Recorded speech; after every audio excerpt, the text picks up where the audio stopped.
Praise the lord. ఈ దినము దేవుని యొక్క వాగ్దానము నీకోసం.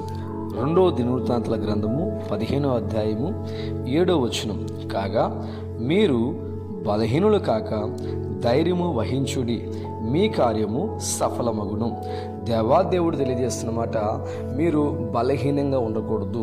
అంటే ఈరోజు చాలామంది బలహీనతకు గురైపోతున్నారు, అధైర్యానికి గురైపోతున్నారు, కృంగిపోతున్నారు. చాలామంది ఆర్థికంగా బలహీనమైపోతున్నారు, కొంతమంది అప్పుడుతో బలహీనమైపోతున్నారు, కొంతమంది ఆరోగ్యం బాగోలేక బలహీనమైపోతున్నారు, మరికొంతమంది వారి పిల్లలు పరిస్థితి బాగోలేక వారు చెడు వ్యసనాలకి బానిస అయిపోతున్నప్పుడు వారి విషయంలో తల్లిగా తండ్రిగా నీవు బలహీనమైపోవచ్చు. ఈరోజు ఏ బలహీనత నీ జీవితంలో వెంటాడుతున్నా నువ్వు ధైర్యం కలిగి ఉండు. ఎందుకో చెప్పాలా, పౌలు మహాభక్తులు అంటాడు, నేను ఎప్పుడు బలహీనున్నో అప్పుడే బలవంతుని అంటున్నాడు.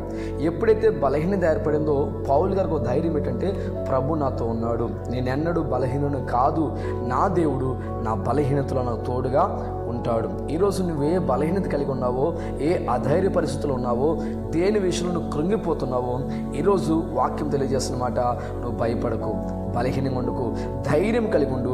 నీ కుటుంబంలో దేవుని కార్యము దేవుడు సఫలం చేయబోతున్నాడు. యెహోషువ గ్రంథము 1వ అధ్యాయంలో యెహోషువ భయపడుతున్నప్పుడు దేవుని వాక్యం సెలవిస్తున్నమాట, యెహోషువ నిన్ను విడువను, నేను ఎడబాయను, నువ్వు భయపడకు, ధైర్యంగా ఉండు, నిర్భరము కలిగి ఉండు అనే మాట ప్రభువారు యెహోషువతో మాట్లాడుతున్నాడు. యెహోషువ ఎప్పుడు ఆ మాట విన్నాడో వెంటనే ఒక రకమైన ధైర్యము యెహోషువ కలిగి ఉన్నాడు.